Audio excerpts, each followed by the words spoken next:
Good evening, everyone. I'm Dylan Ryder from the Johnson County Library's Career and Finance Committee.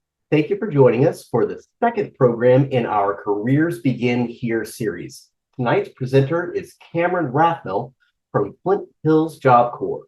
Cameron was born and raised in Colorado Springs, Colorado, and joined the Flint Hills Job Corps family in early 2020. Cameron is currently the Outreach Admissions / Career Transition Services Director. That's a lot to put on a business card. And his experience in FHJC's Recreation Department, career preparations, and student records has allowed him to service their students better with each new experience. This passion caught him by surprise as Cameron started as a recreation specialist, just looking for a job to get him through school. Now, years later, he can't picture doing anything else. Now, everybody, feel free to participate in our discussion by using the chat to add your comments and questions. Cameron will attempt to address each question as time allows following the presentation. The contents of this program will be recorded for future viewing. You can find those recorded programs at youtube.com/Joco Library. Thank you all once again. Here's Cameron. Awesome. Thank you so much. Like I said, my name is Cameron Rathmell, and I'm going to kind of go through what Job Corps offers, kind of how we service the youth community here. Let me go ahead and share my screen, and then I will kind of get right into it. So for some people, Job Corps is something that they know about, they've heard of it, maybe they don't understand exactly how it operates, what functions we work with, what age group we try to operate out of. So I kind of want to answer all those questions, as well as just shine a little bit of light about what our program is entirety. So the Job Corps mission is to set highly motivated young people on the pathway to education and training for success careers in the nation's fastest growing industries.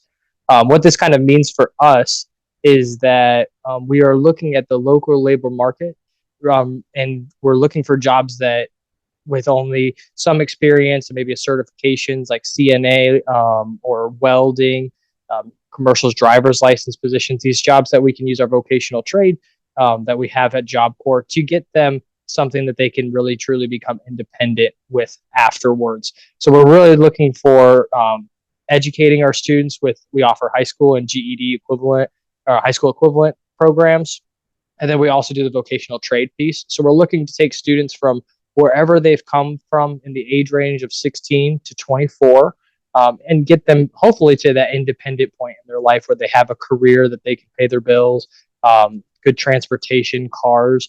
All of those pieces are things that we will help with, and it's completely free to the student. So kind of how this works is we operate in three different pieces. We have our career technical training, very similar to a trade school that a lot of people are more familiar with. At Job Corps, we offer 8 different trades. We have our CNA, Certified Nursing Assistant, CDL, Commercial Driver's License. We do a carpentry program, a plumbing program. We have a cement masonry program on center as well. We do building construction technician, which is very similar to facility maintenance, kind of somebody who gets to do a little bit of everything, a little bit of electrical, a little bit of plumbing, more on the facility maintenance side, not necessarily the commercial piece. We also have dental assistants available. So a lot of really great vocational trades for them to attend. Kind of the other piece that we assist with our student is that high school diploma or high school equivalency.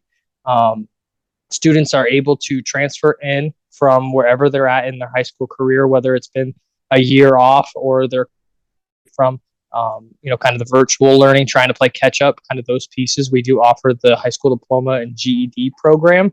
And then kind of the last piece, which I think is one of the most impactful pieces that a lot of programs don't offer that we are able to, is just the employability skills, the social skills, the leadership, community services, and independent living skills. What kind of sets us aside is that we have a residential program. So students are able to come live on center. They build a small community. During the day, they're going to be attending school very similar to a high school schedule, 8:30 all the way to 3:45. And then we're looking at after school hours, how else can we support them? We'll have entrepreneurship classes, resume building, just social development skills. We operate with dormitories, so we've got cleaning schedules, so we can kind of follow up with personal hygiene and kind of how to live with another person. Kind of those types of skills are also offered here.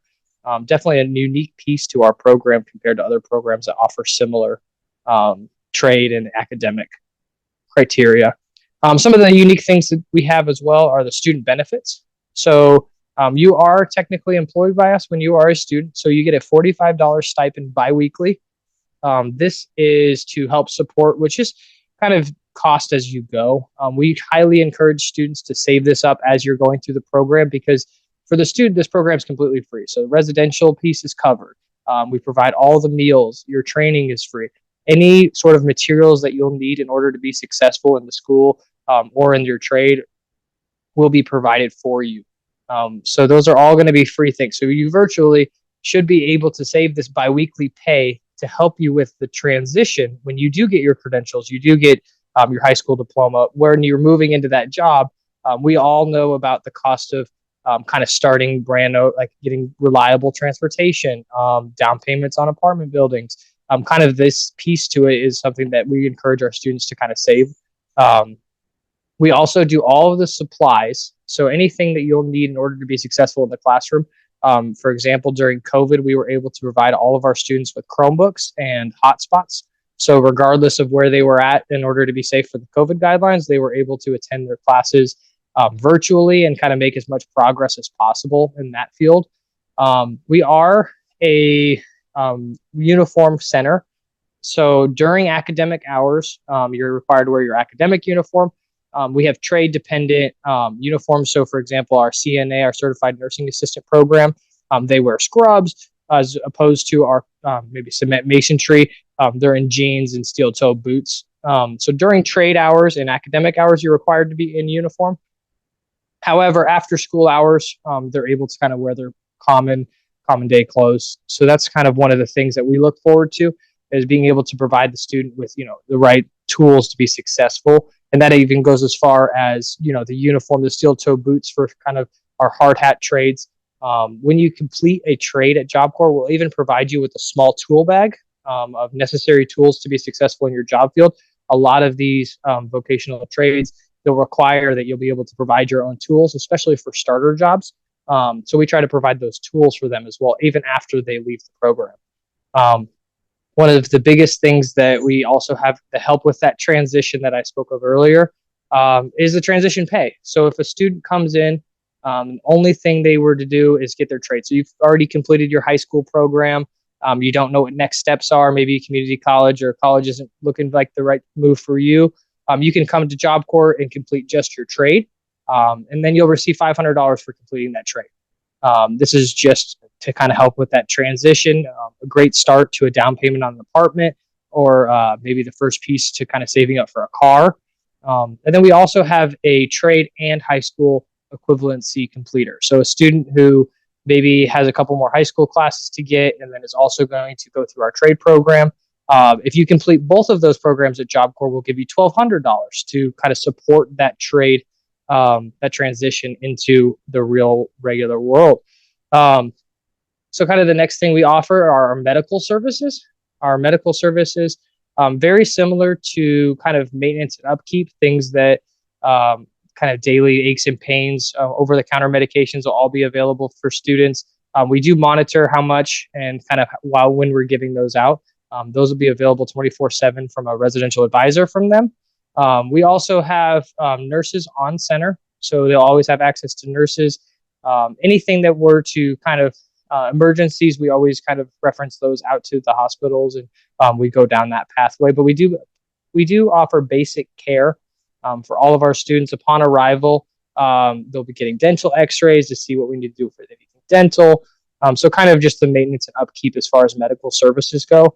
A general physician will do kind of your physical when you first arrive. So kind of those types of things that we're able to kind of assist with for maybe students who haven't had those appointments or need that daily care. We break Job Corps into 4 phases. This is kind of the first phase for what a student would be starting. The way I kind of do this presentation is if I was to kind of enroll a student, what are the steps? What does the process look like? We're looking at outreach and admissions as step 1. The easiest way to kind of really kickstart the process is just going online. A generic Google search for Job Corps, the very first link takes you to the Enroll Now page. It'll ask you some real quick questions: first name, last name, where you're at, good contact information. And then you can submit that in, and you can be expected to be contacted from someone who works at Job Corps, depending on where you're at. If you're in the state of Kansas, you'll receive someone from my team. More than likely, Valerie will be giving you a call within 24 hours. And we hold that pretty tight to the truth. So once you put in that online application piece, then we can definitely go with that follow-up phone call will be within 24 hours. So kind of once you go through this admissions process with us, we do collect social security cards, driver's license, state IDs if they have those. We try to collect as much documentation, medical history. We do a criminal background check as well during this phase. Kind of what our eligibility requirements come from, which I can go through those a little bit more in depth here in a moment. But once you get through this admissions process, we notice a lot of our students, this might be the first time moving out of their house, a lot of culture shock. Maybe they've moved out and weren't successful the first time, and now they're looking at other options.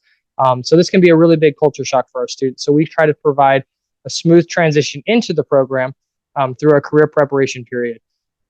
The career preparation period is all broken down into what Job Corps offers. So we're going to just spend the first 2 weeks with these students and supply every possible thing that Job Corps can help you with. So that way the students can pick and choose kind of what applies to them, what they want to take advantage of. Maybe there's something that we offer that they didn't know of. My quick example that I always like to kind of bring up is sometimes if we have employability things like hand, face tattoos, we'll actually be able to help you remove that because it can affect your employability on the other side. So a lot of these kind of smaller pieces that Job Corps is willing to do that might not be something that would come up in a traditional conversation or a quick Q&A. They get 2 weeks of that, just kind of what we're doing, as well as they develop a career plan. This will relate to what their interests are.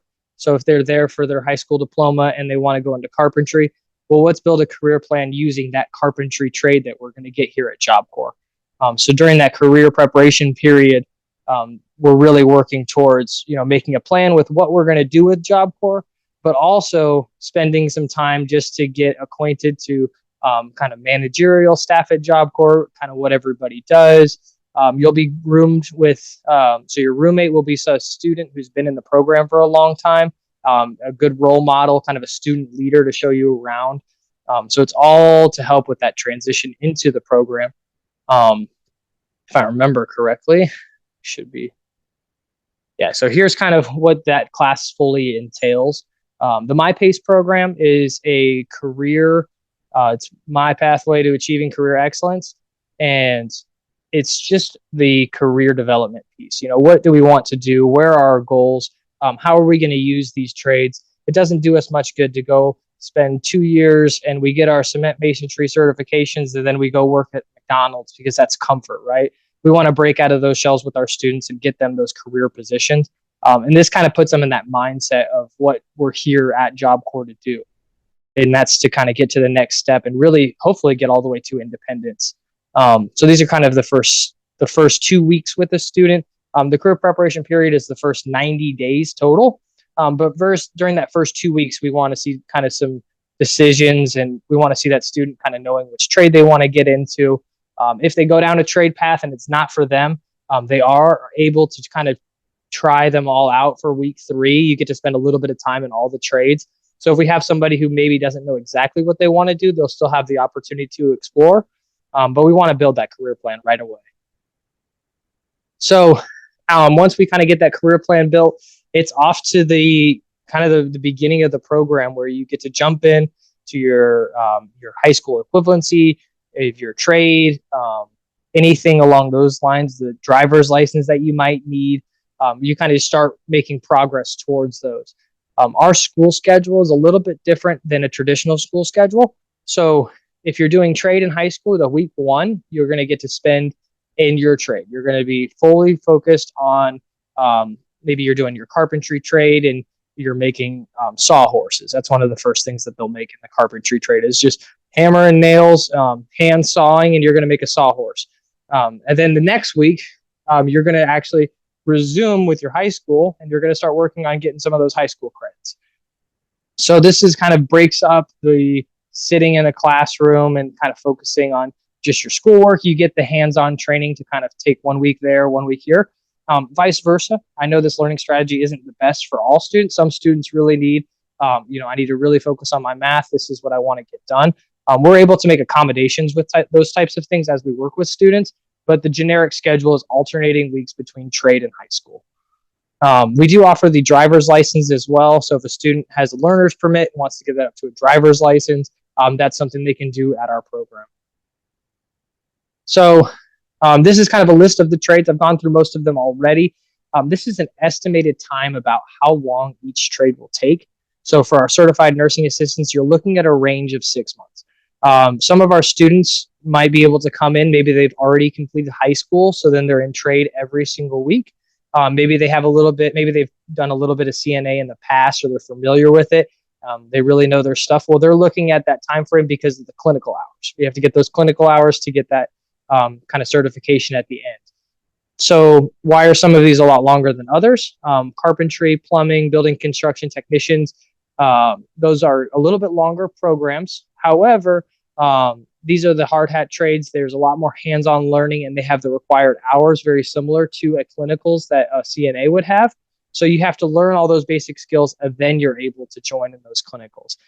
The structure for all of the classes is very hands-on. You're going to get to kind of go out to these locations. For certified nursing assistants, you'll be able to visit nursing homes and get hands-on experience. Dental assistant, you'll be in the dental office. You'll get to work with different dentists, different dental hygienists, plumbers. Most of our plumbing on center is kind of used maintenance-wise. So our plumbers get to kind of update our center, as well as sometimes going out to other areas and helping out with the plumbing. Carpentry, we had that big windstorm. I'm sure everybody remembers it. Blew over one of our sheds on center. They got to rebuild that whole she shed. Cement masonry, we have a fire pit that they just poured on center. So you're going to get real hands-on application learning versus just the textbook portion of it. And all of these are subjective to how fast the student goes. So these are based off of just typical students who, show up with very minimal knowledge in the field. They're doing their schoolwork. They're showing up on time and working through the program. Obviously, we have students who go above and beyond and can complete these programs slightly faster. And then we have students who might need a little bit more motivation, or maybe they need a little bit more one-on-one time, and it might take them a little bit longer. The total elapsed time you can spend at Job Corps is 2 years. And you'll notice that the longest program takes about 12 months. So we do have a pretty flexible schedule to work with our students here to make sure that they can get all of the extra one-on-one assistance that they'll need to be successful. These are just a couple of projects we've done on center. This is a picture at our Flint Hill Center here. They replaced this parking lot. These are all now parking spaces for our students. That was our cement masonry. And this is a picture of our plumbing shop. And it actually looks completely different now. And this is actually from earlier, I guess late last year. They've actually put in new stations for this entire thing. So they've built from the ground up. They have a water heater station, toilet, bath, shower unit, everything like that. And then the students are fully responsible for installing those. The instructor will go out there and maybe mess with some of the plumbing, and then have the students come out and try to figure out what the troubleshooting process looks like. Super interactive trade instructors that are available for all of the trades there. So once you kind of look towards that end piece, let's say your student has got their high school equivalency done, they're looking at the tail end of their trade, maybe they're at that 10, 11 months mark. We want our students to leave with success. So we want to have help with that transition period out of the program just as much as we supported them in that transition into the program. So they're going to get a lot of resume building, a lot of interview techniques. We're going to help them find job leads. All of our instructors kind of help with this piece as well, helping them find jobs in their career fields. We will support a student up to a full year after they've graduated the program. Now, under the ideal circumstance, they'll have a job. We'll be able to help them kind of transition straight out of Job Corps. But the reality of it is not all that time that happens. And even when we have to go out there and do some applications for 2 weeks before we kind of get settled down, we're able to support them for a full year after they've graduated, which is ample time for us to help them get a job. Maybe we have a student who has maybe not the most reliable transportation and they might need a bus pass for a couple days just to get to work and back so they can save up to make those maintenance repairs. That's kind of the purpose of this team. We have Miss Deb and Miss Carla. Both have been our CTS specialists for quite a while now, so they're really good at this. They're very interconnected with the communities. Deb is located down in Wichita, and Carla is in our Kansas City area. Very good connections with the outflow of Job Corps. Now, not all of our students go straight into the workforce. We do offer a couple other options for them. One of the options is just to start heading into college. We'll help, kind of support them by filling out that FAFSA, looking into grants, what programs are going to help in the future. A lot of our dental students who want to go into that dental hygienist step, this is kind of their career path that they take.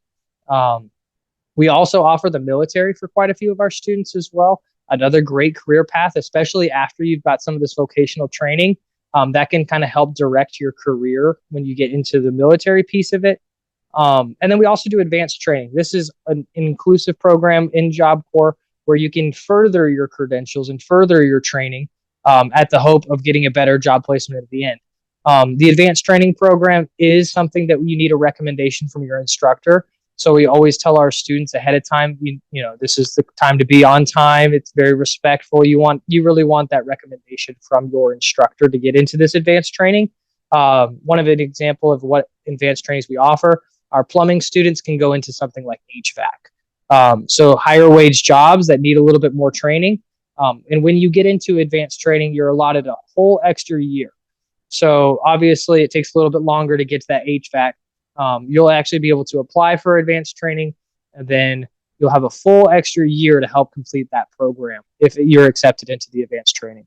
And then obviously, just like everybody else in the state right now, we look for registered apprenticeships for all of our trades everywhere we can find them. We love getting our students in apprenticeships because it really does set them up for success in the long run.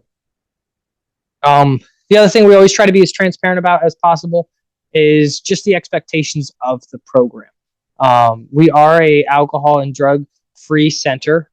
We do allow tobacco for cigarettes only, so no vape pens or anything along those lines.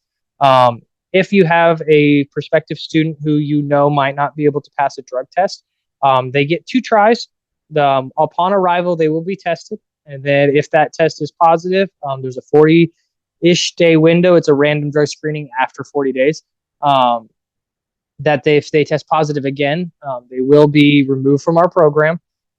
If we have heavy users, just being kind of transparent with everyone, heavy users in today's products, 45 days is just not enough time to get clean. So if that's part of this application process and we know about that early on, we can start getting clean a little bit earlier in the process to make sure that they're going to be able to make it in that window. So that's just about them being transparent with us, us kind of letting you know what the policy is, and getting on top of that getting clean process as soon as possible, because we hate to lose students to something like that, especially for a student who's really trying to get clean and make those improvements for themselves. A lot of the other program expectations are social development related, the ability to live in a common area. All of our students have roommates. Males have communal restrooms, so we'll have different showers independently labeled, so that way we have an accountability piece as far as cleaning goes. Just being able to live in those spaces and not cause issues with other students. That's kind of the big expectation there. And then we also kind of ask for willingness to participate in group activities, being multicultural aware. A lot of our students might come in and never been around certain types of people. Just being accepting to that, maybe ask questions and kind of really bring that into the Job Corps family. We try to be as multicultural aware as possible. We do certain lunches for different cultures every month. Definitely something we really promote on our center. And then community service projects. A lot of our trades will go out into the community and help kind of do their piece as well. So the really good resume building for that. But we do need the students to be willing to participate in those to help build that resume, to help get that trade. Definitely something we need. And then participate in job shadowing. We promote leadership, student leadership on our center. That means we also have to have students who are willing to learn from other students. So we definitely want that to be an expectation early on. This is a list of our zero tolerance policies. Our zero tolerance policies are policies that would get you removed from the program immediately. Virtually, it's a list of anything that if you could get arrested for it, you probably will not be retained at the program. All of our students who are found guilty of a zero tolerance policy do have the right to a fact-finding board. It's just a small kind of tell your side of the story. You'll have a staff representative. You can have a student advocate. So all of our students do have the opportunity to participate in a fact-finding board if they feel like this is something that they maybe didn't do, or this is a misunderstanding. They do have that opportunity, but we are pretty transparent with our zero tolerance policy with the students right away. And we go through a more detailed version of this during the application process, basically line by line of what the expectations are, just to make sure the student fully understands these. Kind of moving into the residential side of things, what to bring to Job Corps and kind of what you shouldn't be bringing. We provide everything for a student. You could show up to Job Corps just as you are right now, nothing else, just what's in your pocket, and you could find a way to be successful. Now, that doesn't mean that we'll be able to provide clothes, we'll be able to provide everything like that. That doesn't mean that you don't have your preferences, though. I'm a huge advocate of bringing your preferences. Maybe you have a certain shampoo you really like, or maybe it's a toothpaste that's the one you've been using for years, things like that. Bring all those things. We want you to feel like home, especially family photos or posters, things like that, room decorations. A lot of students will bring their necessities and they forget that they're going to be living in a dorm room. We want your dorm room to also feel like home. So that's one of my big ones that I always remind students is bring things that'll make you feel comfortable. Bring your preferences if you have a favorite laundry soap. But all of those things are provided through Job Corps. So not necessarily a necessity, but definitely something that helps it feel more like home. As far as what not to bring, this is kind of our list here. Most of the time, heaters and speakers on the bottom there. Heaters, we have fire hazards depending on where they're plugged in at. So those will be provided. If a room is cold, we will have heaters, but they'll be provided from us. Large speakers, that's just because it's a community living, it's a dorm room. We want our students to be able to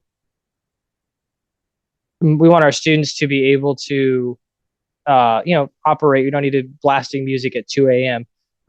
So those are kind of the reasons for those. As I mentioned earlier, it's a cigarette only tobacco. So it's no cigars, no Black and Milds, no vape pens, no e-cigs. It has to just be cigarettes. Other than that, it's a non-smoking center. So, and we do go through this more in depth as well during the application process. The student will have to agree to all of the items here. Mini fridges, microwaves, coffee pots, they're all available for the student. So they don't need their own in their room. They'll have access to those on the dorm rooms. So COVID policy, really, this is a revolving door. This is actually not the most up-to-date one. This one just changed recently. So our current COVID policy is if you're going into our dental or CNA, Certified Nursing Assistant or Dental Assistant program, you are required to be vaccinated. And the reason is because of the employability side on the other side. Once you finish those programs, those jobs are requiring that vaccination. As far as our hard hat trades go, our cement masonry, plumbing, carpentry, building construction technician, it is not a requirement to have your vaccination for those. So if you have somebody who is not interested in those fields, not interested in getting the vaccine, then maybe those are kind of the vocational trades we'll direct them to. If you have somebody who's super interested in CNA but doesn't have the vaccine, they would not be able to participate in our CNA program just because of the employability piece. All of the jobs on the other side are requiring that. So that's why we have those kind of guidelines. Our weekend passes and paid time off and recreation trips and work-based learning. So those are kind of the big reasons. If we are a residential program, so students kind of feel like they get constricted almost. They say residential program, I'm kind of just stuck there. Weekend passes are available to students. The first 2 weeks you arrive, you aren't able to take a weekend pass. It's part of kind of helping with that culture shock, getting acquainted, acclimated to Job Corps. After that, you're able to leave virtually any weekend after school. So 4 p.m. on Friday, and then they would return 9 p.m. on Sunday. That weekend pass is available for all students. If they test positive for their drug test, they won't be able to leave center until they test negative for that second drug test. Another thing to be transparent about, we just want our students to be successful. So during kind of that getting clean process, you won't be able to take a weekend pass. We want you to stay on center and have that structure there to support you. Paid time off is provided to all of our students. As soon as they walk on center, they start with 3 days, and probably similar to most of the people here, they accrue that biweekly as they attend classes and showing up on time. That'll kind of help replenish their paid time off. So if they have events, they still can take paid time off and get to those. Weddings, things like that are never really an issue.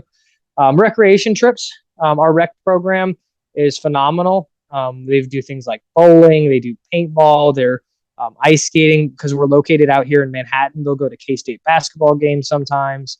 So they're constantly going off center, getting active in the community, and these are all still free to the student. So all of these activities, the bowling, the paintball, the K-State basketball games, those are also still free to the students. We'll transport them, pay for the tickets, take them there. They can have a great time, but then we'll even take them back. So we pay for all the pieces of that. And that's kind of how we help with the feeling of kind of feeling in a bubble. We try to get them off center as much as possible and involve as many activities as possible as well. So kind of what the next steps would look like for a student here if they were going through this kind of admissions process is we would start working on the packet. This has to do with academic release forms. So we have access to those high school transcripts, high school diplomas, so you can resume. Your credits will transfer as long as they're an accredited high school. So you can pick up right where you left off. We'll need medical release forms in order to kind of review your medical history. Immunization records are always nice to have. Not a requirement for the immunizations, but it's just nice to have those. Insurance cards are super helpful if something were to happen. COVID vaccine cards are required if you're vaccinated. So if you're not vaccinated, don't claim to be, don't want to be, it's not a required document. Just something that we use to kind of help with our side of things. Again, with that employability piece on the other side, they're going to want it. So we want to make sure you can get that as soon as possible. And then we do run a criminal background check. Kind of the guidelines to getting into Job Corps are you don't have any active cases. So you can't be reporting probation. You just have to make sure everything's settled and clean and closed.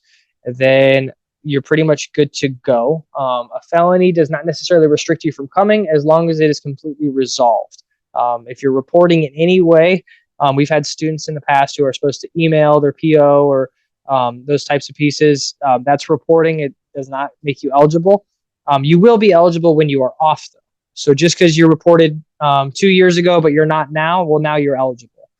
So that's kind of one thing to keep in mind with our students is make sure we can kind of keep them aware of when they'll be eligible if that's something that is pertains to them.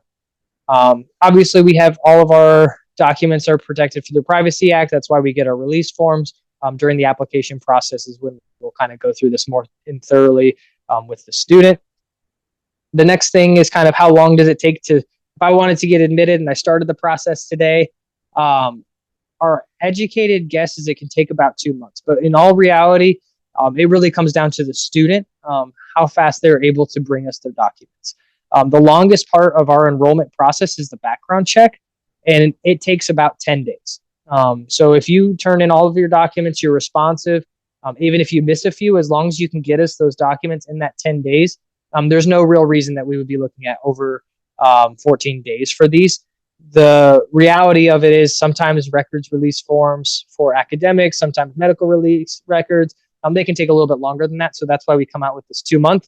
But it is something, if you're proactive and really wanting to get in sooner than that, it is something we can work with you on. So I will kind of open it up to questions about Job Corps.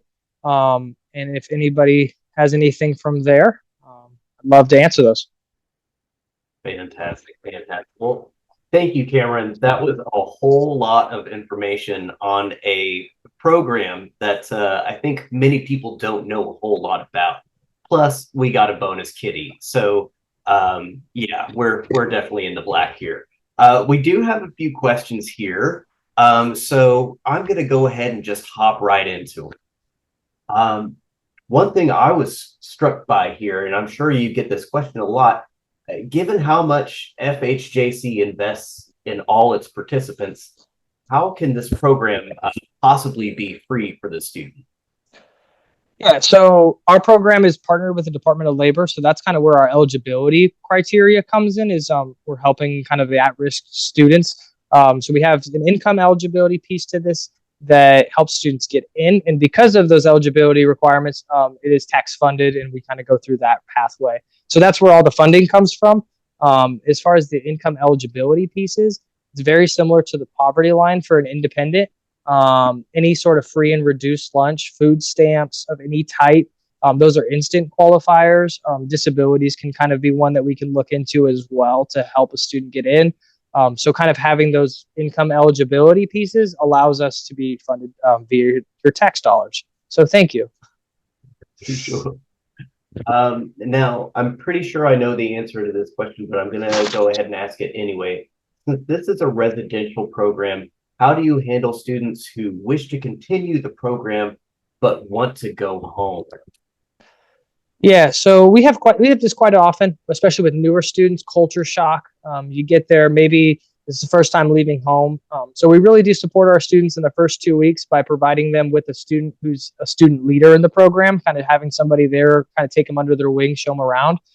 That helps a lot. But if we have a student who's dead set and I need to go home for a while, that's what that PTO is used for. If it's turning into kind of a mental health kind of thing, like we really just need to spend a couple days at home and kind of rejuvenate and come back, we offer that PTO piece. And if it's somebody who is on a little bit bigger, like have something happen to them and need a little bit more time off, we offer medical leave with reinstatement. It can give you up to 6 months off just to kind of get everything in a row and figure out what you need to do. And then you just pick up right where you left off after that time period's passed. And you are able to get off of that sooner too. You don't have to use the full 6 months. So if it's not a full 6 month piece, that's not a big deal either. But those are all offered to our students. Excellent. That's what I hope you were going to say. Okay, so you covered the different timelines for the various programs. Can students take more than one trade at a time, or do they have to complete one program before beginning another? How does that work? Yeah, so it's you do have to complete one trade before you move on to another. So if you wanted to get multiple, we want to be able to timeline that out. We don't want to get you halfway done with two, and then you run into that 2 year barrier. Now you didn't get anything. So you are required to work fully through one trade before you can start the next. But most common with students who have the desire to get multiple trades, they look into that advanced training piece. They'll finish their plumbing and then they'll go in, or they'll get the cement masonry and they'll go in cement masonry, which gives them that bonus year to get even more credentials, and it stacks on with their previous trade to get them those higher wage jobs at the other side. So that's definitely something we see pretty often. But most of the time, once you've completed that first trade, you fall in love with it, and then you want to continue to kind of make advancements in that same field. Are students allowed to have jobs while they're on campus? So we have kind of two versions of this. We do a work-based learning program where students are able to basically practice their skills. If they're facility maintenance, maybe they'll go work at a hotel and kind of get their facility maintenance, and those positions can be paid for the student so they can start making savings for that transition when they finish. So it kind of counts for the training piece and they can make a little bit of money. And then as far as just like an alternative job, let's say you're doing your trade in cement, but you needed a little bit of extra money, so you want to go work at the gas station on the weekend. Those are things that we do case by case with students. As long as you're making progress, doing what you need to get done, most of the time we don't have any conflicts with that, but we do want to have that conversation with the student before they overload their plate and start falling behind. Right. Now, forgive me if you don't have these facts or figures in front of you, but do you have a ballpark estimate as to your success rate, or maybe the success rate since 2020, since you've been involved with the organization? Yeah, so as far as the figures go, I'll kind of ballpark them for you. As far as our retention to that throughout the entire program, we're looking at about 60% of our students that complete high school and trade. So a pretty good group of them are there for both. We also have a little bit of a student body who comes in and they already have the high school, so they're just there for that trade. Then, unfortunately, just like every other program, we have students who are removed from the program as well. But we really we do every piece of the puzzle to kind of keep them in the program. If they're falling behind, we try to catch them as soon as possible. But we do have behavioral separations as well. Sure. And I even had to kick myself a little bit saying since 2020. Yeah. That is a phrase that we all get to say, unfortunately, Yeah. far too often. So I imagine that presented quite a few challenges for y'all as well. Yeah, the biggest repercussion since I've started is we had the big kind of COVID kind of come down. We went from 218 students on center, and right now we have about 100 on centers, which means we're about 50% capacity, but we have 100% staffing still. So that means the students get even more one-on-one time, even better training because the classroom sizes are even smaller. We are growing, so we are getting back to our 200. So take advantage of it while you can. Right. I was about to say, it sounds like there are some openings, people. One last request here, Cameron, and then we'll wrap up. Can you remind everyone how they can get signed up? Yeah, so if you just go to the generic Job Corps Google page, I believe you linked it in the chat earlier for us. It's just the enrollment, and then you plug in the student's information. So if you're working with a student, don't put your information in. You'll have to just put the student's information in, and we'll get back 24 hours. And if you have a direct contact with us, I can put our direct line here in as well. This is just going to get a hold of my office so we can answer any questions for you. It's a 785-544-4900. Goes straight to our office and we can answer any questions if you guys have anything. But if you're looking for kind of getting a student the ball rolling there, easiest thing to do is just go online and fill out those quick little screener questions. Excellent. Well, Cameron, thank you very, very much for shining a light on just such a great resource for those who want to pursue some, different career paths other than what we normally hear about day in, day out. This is a fantastic service, and I'm so glad that y'all exist at Flint Hills Job Corps. Everyone, our next career in finance program will be the third in the Careers Begin Here series and will cover the Kansas Promise Scholarship, which allows scholarship recipients to study towards careers in fields such as mental and physical health care, information technology, education, advanced manufacturing, and building trades at no cost to you. This program will take place on Tuesday, February 21st, and it will be held both here in the virtual space via Zoom, as well as in person at the Central Resource Library. So be sure to register for your spot at jocolibrary.org/events. For more assistance in the realm of career and finance, visit jocolibrary.org and click on that career and finance feature on the homepage to discover more upcoming events, sign up for a monthly career and finance e-newsletter, or find additional career and finance resources. Also, one last thing, be sure to follow us on all the socials at Joco Library. Seriously, we're at Joco Library, every single one, I promise, to receive notifications for additional live online Johnson County Library programming for all ages. Cameron, thank you once again for donating your time to us this evening, and everybody have a fantastic night. Take care.